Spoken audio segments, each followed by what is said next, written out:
A brand new Monster Hunter mobile game was announced this morning called Monster Hunter Outlanders. This game is going to be produced by the Teamy Group in coalition with Capcom. Teamy is responsible for games such as Call of Duty Mobile and Pokemon Unite.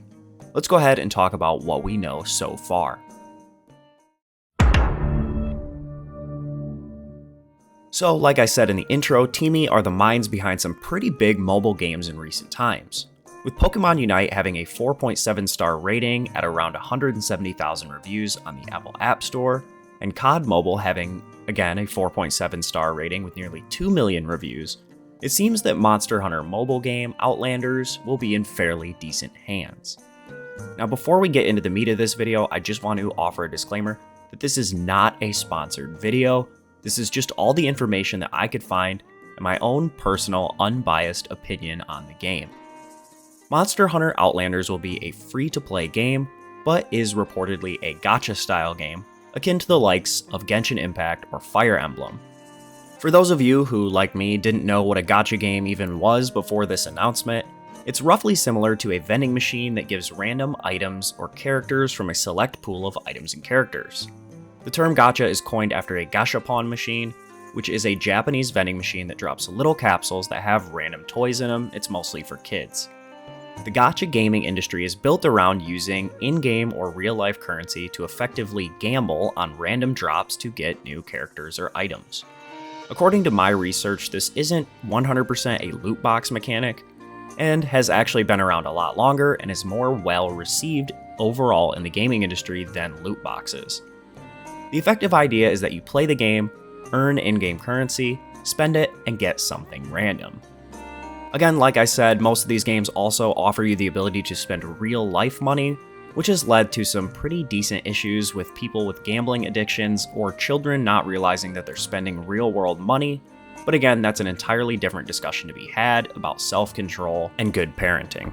So with the basic idea of what a gacha game is out of the way, let's go ahead and jump into the reveal trailer. So we first get a look at a hunter clad in full Rathalos armor, practically confirming Rathalos for this game, as well as a little monkey buddy. Next is an incredibly different looking Rathian than what we're used to, with a burning tail and flaming cracks pulsating on her head. Two hunters are now shown, with a redemption for the Kulayaku dual blades and an all-new design being showcased. This also confirms that both longsword and dual blades will be in the game, which is pretty neat. We then see a nice looking forest biome, with an Anjanath carrying off a great Jagras. As we transition into nighttime, we catch a glimpse of a Tobi-Kadachi sneaking up a tree in a more swampy looking area. This then moves us quickly into a desert biome with a glimpse of a Juratotus diving through the mud. Next is a very interesting feature with a pseudo Fortnite or Breath of the Wild style glider being shown as a tool that hunters can use to traverse the large open world. We can also see here in this freeze frame that the forest area and desert area seem to be side by side, hopefully meaning that this map is a true open world. Third generation Monster Hunter fans will be pretty excited to see some swimming in this game, although true underwater combat was not shown or confirmed as of my making this video. A hunter with a pretty unique looking bow slides down a hill in a more mountainous / hilly biome. Wedge beetles are also making a return in Outlanders, with the Rathalos armor-clad hunter swinging through the trees. It also seems that a version of wall climbing might be present. For me, I wonder if that will be limited to certain surfaces, or if we'll have something like the stamina system in Rise for climbing on any wall, but just for a certain amount of time. Up next is a hunter catapult crossbow, which launches the hunter into the air where he can then use his glider. Overall, I think the map traversal is looking pretty good. We can also see in this scene an autumn style area below, looking like it's pretty ready for Halloween. We then get to see the overall look at the map, which seems pretty sizable, especially for a mobile game. Also, before we move on to the rest of the video, here are some media assets I was able to scrounge up. If you want to take a closer look at these, feel free to pause the video now. So now that we've gone through the trailer, let's go ahead and go over some more information that we know as of right now. So as of today, which is the day of the announcement, we know that there are 3 animal-style buddies confirmed for Outlanders. We have our trusty Palico, an owl, and a little monkey guy. As shown in this video they tweeted out, it seems you'll be able to control these buddies and utilize their different abilities in combat. Now, I'm using a Reddit post from someone who supposedly played a closed beta or playtest here, so take this with a grain of salt. From this Reddit post, we learned that a phone equivalent to the iPhone 13 or higher can run this game in high graphics at 30 FPS. The Outlanders official Twitter also had a survey today for potential players to take, which indicated that the game could also be available on PC, which has been the case with many mobile games in recent memory. So now back to the Reddit post, which of course will be linked down below along with all my other source material. The open world seems to be a mix of Pal World and Monster Hunter stories, with a large open map and a monster nest style design. Monster fights will be started by entering a monster's lair. Now there's no set time limit within the map, and reportedly players will not fail out of quests due to using up their stamina limit. You can continue to hunt without stamina, however, if you do run out or start a hunt without any, you just won't get any rewards from that fight. If you run out of stamina, you can head back to a camp to resupply. You can also change your weapon and armors in these camps. Materials collected from the open world can be used to set up camps as well. During hunts, there are new mechanics that can be used to fight monsters alongside your weapons. Like the glider, there will be a grappling slinger, as well as a unknown trap mechanism that seems to work similarly to either shock or pitfall traps. We're not 100% sure on what that'll look like. Also in combat, you have your basic grounded Monster Hunter combat, so no wire bugs, as well as special skills, which I assume will work pretty similarly to Monster Hunter Now's, where you build up a meter to unleash your higher damaging attacks. The control scheme, at least on mobile devices, will have you use your touchscreen alongside virtual analog sticks and attack buttons that you will press to move, fight, and interact with the world.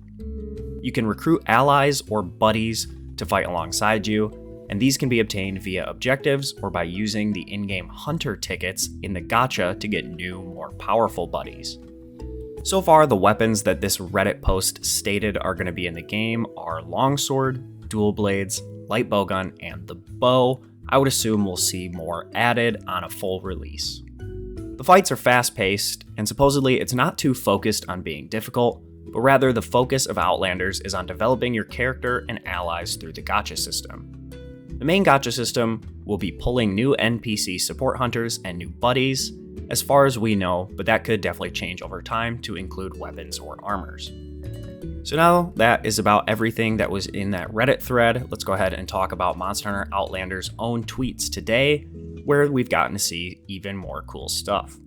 So first of all, we have a quote original buddy, which is a massive cannon that looks to be set up kind of similar to a Wild Hearts build that snipes a Rathian out of the sky.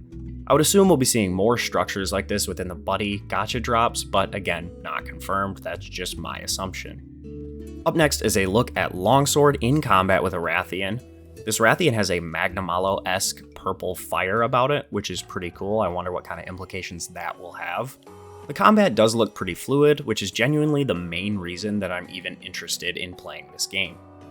They then show another original buddy, which looks to be the owl being controlled by the player.